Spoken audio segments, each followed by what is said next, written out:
As I ended you at the end of episode 2, going into episode 3, we looked at the name. The next title of the episode was called The Screwjob. And I really thought this was going to be a 1-hour episode of just Brett and Sean, Montreal, Brett screwed Brett, Vince screwed Brett, blah, blah, blah.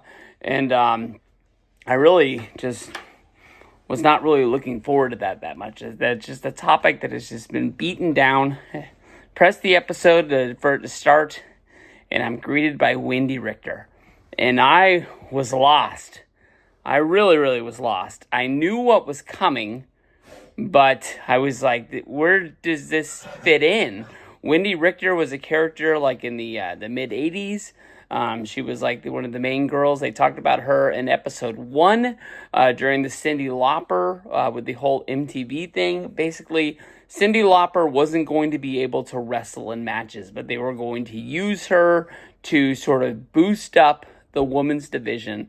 If they had Cyndi Lauper pick a woman to sort of crown as like, this is the face of the women's division for the WWF, it would put her over and it would make women's wrestling mean something.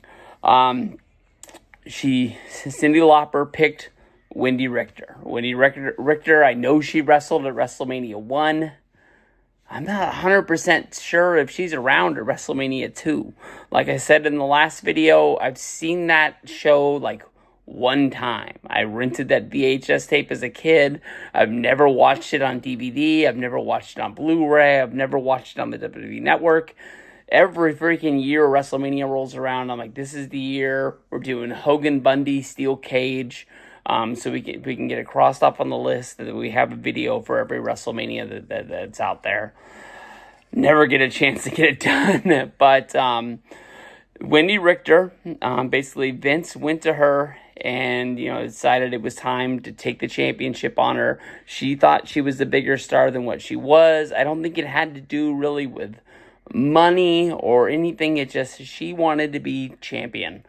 And Wendi Richter had a match. They put her in there with the Black Widow, I think is what it was, Black Scorpion, something to that effect. And Vince told the referee, just, there's going to be a cover, no matter what happens, count the 3.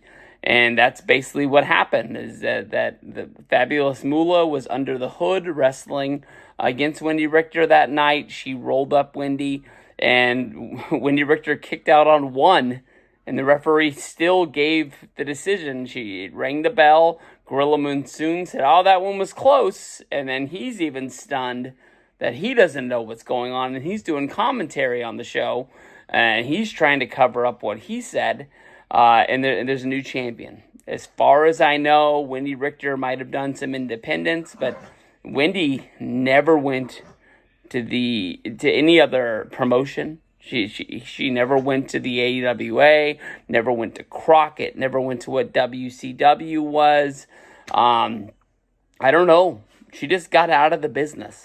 And I don't think I ever really heard of her again until WWE brought her back for something like the Hall of Fame or something like that. I don't even think she's been put in, but I think she's a face that's been around wrestling the last couple of years, trying to bridge the gap for everything that happened bad throughout the years.